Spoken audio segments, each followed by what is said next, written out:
Welcome back, ladies and gentlemen. We're still with you here on LTV International and our continued live coverage of the resumption of the voting in the runoff of the first phase of the parliamentary elections here inside Egypt. We have 220 candidates competing for 110 seats in the individual system. And of course, the voters are casting their ballots in several governorates. We're speaking about 13 governorates around the country. Now we're delighted to be joined over the telephone by Mr. Abdellatif Wahba, the journalist. It's a very good afternoon to you, sir.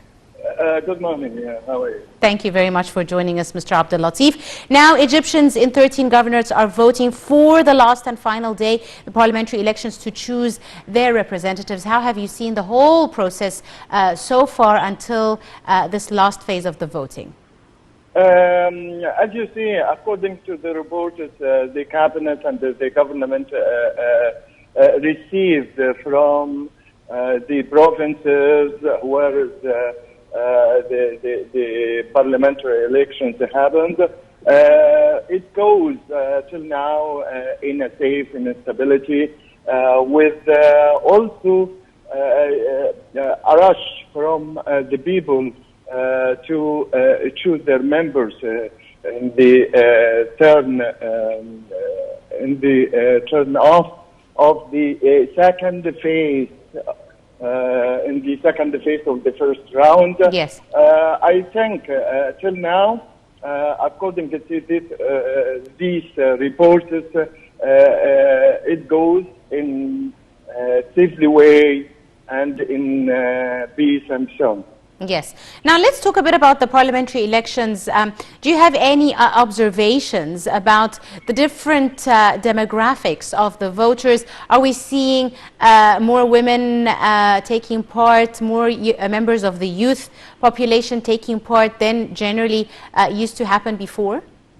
I think it is the first elections. The women participated in a net wave during the first and the second also round. As you know that these elections include many members of women. According to the President Abdel Fattah al-Sisi policy that depends upon empowering the Egyptian woman. Yes.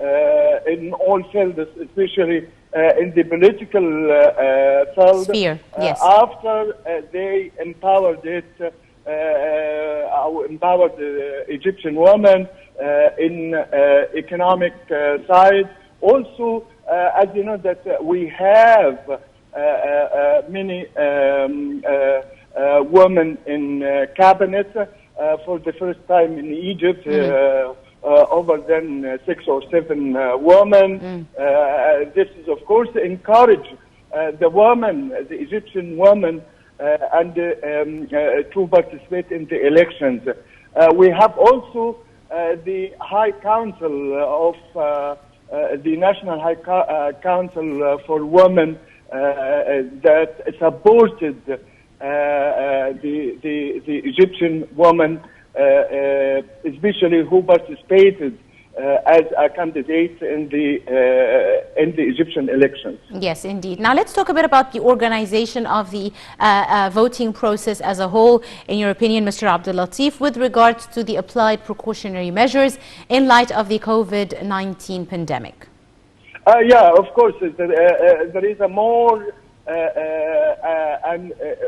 instructions for the people in charge of the ballot sections and the ballot stations and so on to apply all the measures, especially social distance, wearing the face masks, and also, as you know, that when they received the places and the center of the elections, they took the same measure concerning how to protect the voters and also the men of Ministry of Justice who controlled the election process Indeed.